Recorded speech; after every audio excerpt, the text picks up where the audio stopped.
नमस्कार मंडळी, कांचन ब्लॉग्समध्ये तुम्हा सगळ्यांचं स्वागत आहे। कसे आहात? मजेत ना? मजेतच असायला हवं आणि चमचमीत झणझणीत मस्त असं खायला हवं। मी बनवली होती फ्लावर बटाट्याची रस्सा भाजी। तर चला तर त्याची रेसिपी बघूया। इथे मी फ्लावर घेतलेला आहे, वाटाणे घेतलेले आहेत, एक बटाटा, एक टोमॅटो, एक कांदा आणि अद्रक लसूण कोथिंबीरची पेस्ट घेतलेली आहे। आणि इथे माझ्याकडे गरम मसाल्याचे एक पॅकेट होतं, ते पण घेतलेलं आहे। आता मी फ्लावरचे बारीक बारीक असे तुकडे करून घेणार आहे। ह्या पद्धतीने मी फ्लावरचे असे तुकडे करून घेतलेले आहेत। आता कढई घेतली, त्याच्यामध्ये जे आपण फ्लावरचे बारीक तुकडे करून घेतले होते ते घालायचे। कढई थंडच आहे, मी अजून गॅस नाही चालू केलाय। आणि फ्लावर घातला, मग त्याच्यामध्ये एक ग्लास पाणी ओतलं आणि हळद घातलं। हळदीमुळे काय होतं तर त्याच्यामध्ये जे अळी वगैरे किंवा जे छोटे छोटे कीटक असतात ते मरून जातात। वरतून थोडंसं मीठ घालायचं। हळद आणि मिठाच्या पाण्यात फ्लावर चांगला एक उकळी काढून स्वच्छ असा धुवून घ्यायचा, म्हणजे त्यातले सगळ्या अळ्या मरून जातील। एक 5 मिनिटं मी याला उकळी काढली, नंतर तो फ्लावर आता काढून घेतलेला आहे।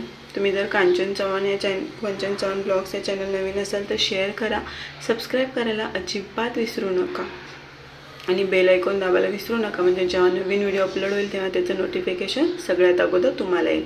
कढई तापवली, त्याच्यामध्ये तेल घातलं, तेल चांगलं तापलं की जिरी मोहरी घातली। जिरी मोहरी चांगली तडतडली की त्याच्यामध्ये जो आपण कांदा घेतला होता तो बारीक चिरून घातला।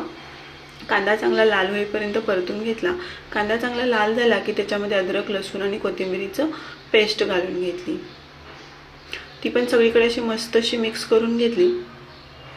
2 मिनिटं परतून घेतला।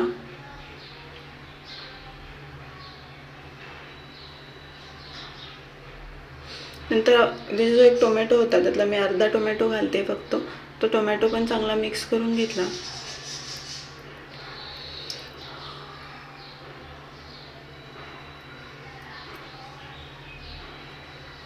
तर जो आपण गरम मसाला घेतला होता तो घालायचा, जास्त नाही घालायचा, चवीपुरता घालायचा गरम मसाला, नाहीतर मग भाजीची टेस्ट बिघडू शकते। आता आपल्या मसाल्याने तेल सोडायला चालू केले तोपर्यंत त्याच्यामध्ये इथे माझ्याकडे घाटी मसाला आहे तो घालते। तुम्ही तुमच्या ठेवणीतला कोणताही लाल मसाला वापरू शकता। त्याच्या गाठी होत्या म्हणून त्या गाठी फोडून घेतल्या मसाल्याच्या। मस्त असं सगळीकडे मसाला मिक्स करून घेतला घाटी मसाला। तर मसाल्याने थोडं तेल सोडलं, मग थोडंसं पाणी घालायला घातलं। पाणी घालून सगळे मसाले चांगले एक 5 मिनिटं मी शिजवून घेते।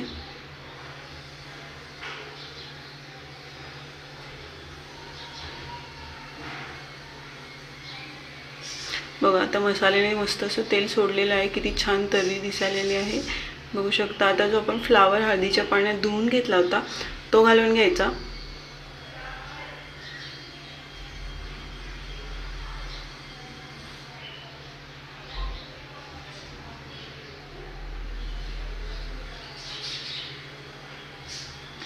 नंतर बटाटा घालून घ्यायचा।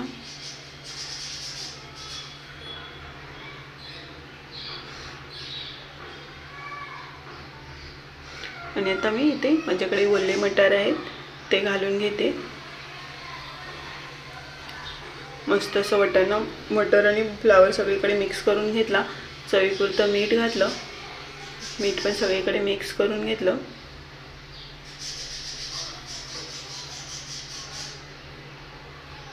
मग त्याच्यामध्ये 1 ग्लास पाणी ओतते मी आता।